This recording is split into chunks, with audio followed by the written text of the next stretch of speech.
evening, everyone. My name is Maggie Walsh, and I'm a recent graduate of La Jolla High School. First of all, I would like to thank all of you for being here tonight and for letting me share my story with you. It is an honor to speak before such a courageous and unbelievably dedicated group of individuals. I am sure each and every one of you is here for a special reason. It saddens me to think that most of you are relaying for all the loved ones you have cherished and lost to such a devastating disease, but I find great comfort in the fact that we are coming together to remember those who have touched our lives and who will live on forever. I am only 18 years old, and I have already lost many important people in my life to cancer.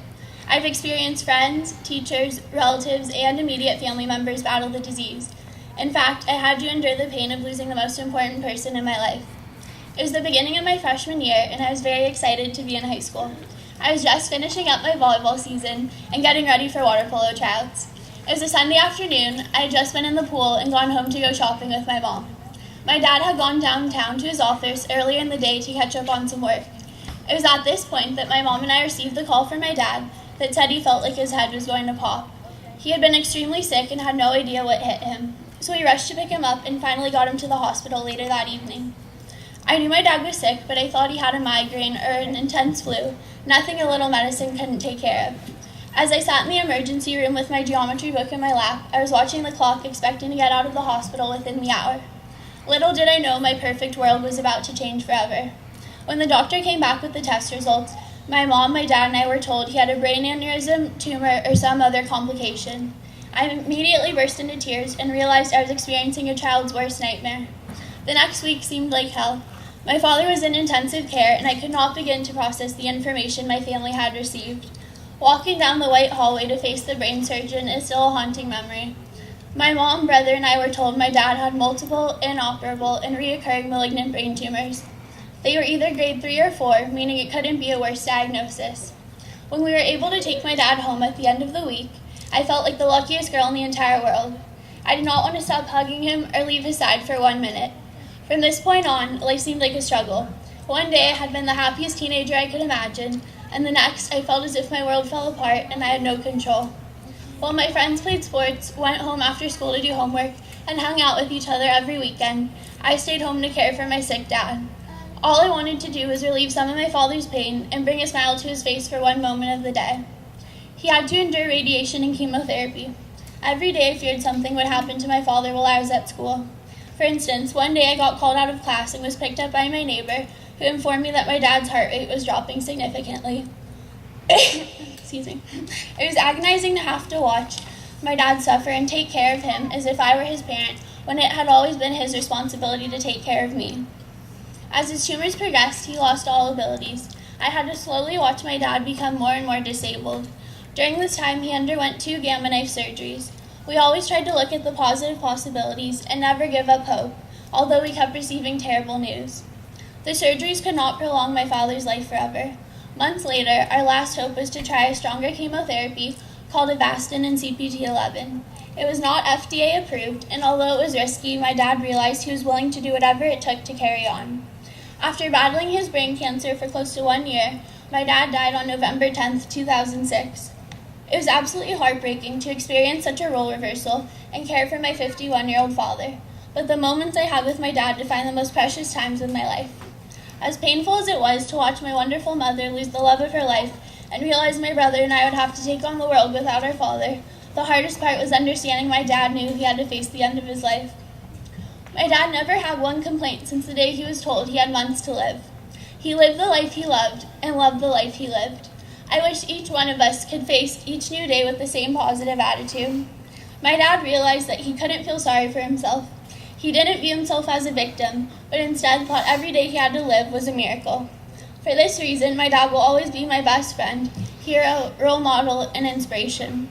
All I have to do is remember the person my father was, and I find the strength within to take on life's challenges and everything that comes my way. I know you have all lost beautiful people in your lifetime to cancer, and so what I hope for tonight is that instead of focusing on our grief and those that are no longer physically with us, we can focus on how they will remain in our hearts and live through us forever. We remember their love, remember their friendship, remember their courage, and most of all, remember the determination they have given us to help fight back.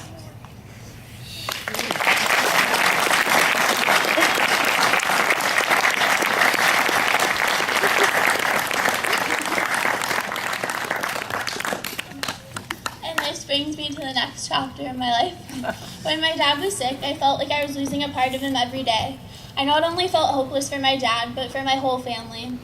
All I knew was that my dad was struck with a terrible illness, and no matter how hard I prayed or tried to keep him going, I would not be able to hang on to him forever. When my dad died, I didn't just feel as if I lost my parent, I felt as if I lost a part of myself. I eventually grew tired of being surrounded by grief and wanted to smile and once again experience happiness. So I realized there were two things I did have control over: my attitude and what I was going to get out of the situation.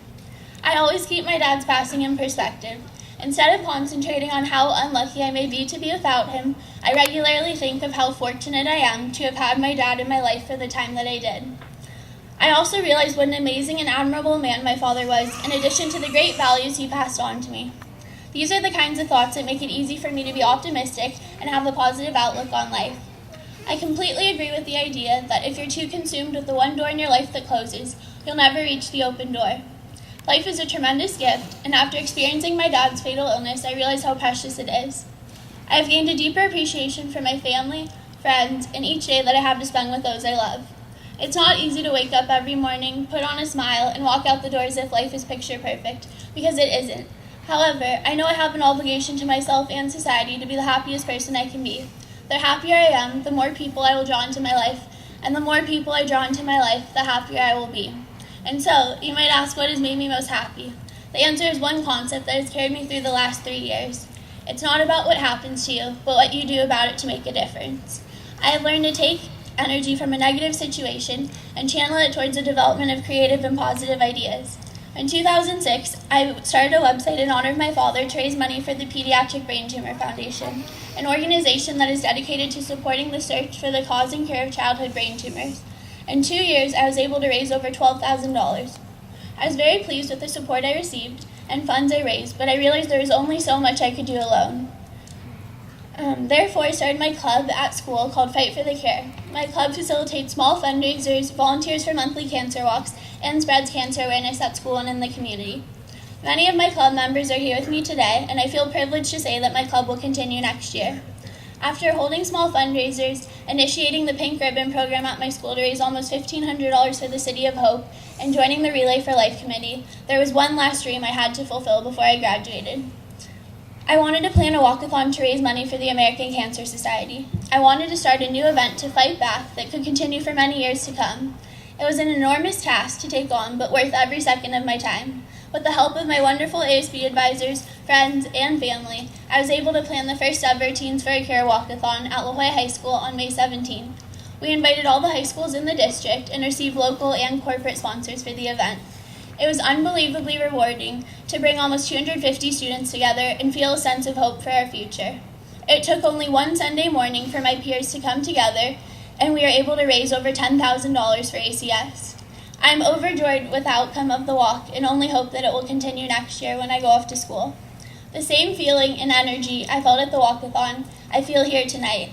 We are all here for the same reason, to fight back. To fight back so that the future will not have to face the same obstacles our families have faced. I am so proud of every person here tonight for believing in ACS and supporting a cause they are truly passionate about. As we know, it only takes one person to make a difference, and each one of you has made a difference by being here tonight. I feel so lucky to have participated in the Relay for Life, and just a reminder that nothing is impossible. We'll continue to celebrate, remember, and fight back. Thank you.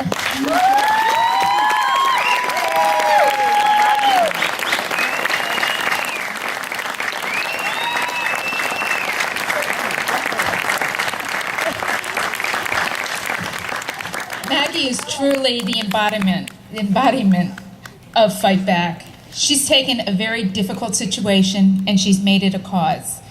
Through her leadership at La Jolla High School, she created an entire relay event and involved her fellow students.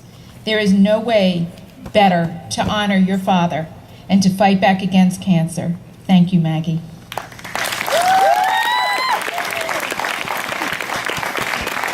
And in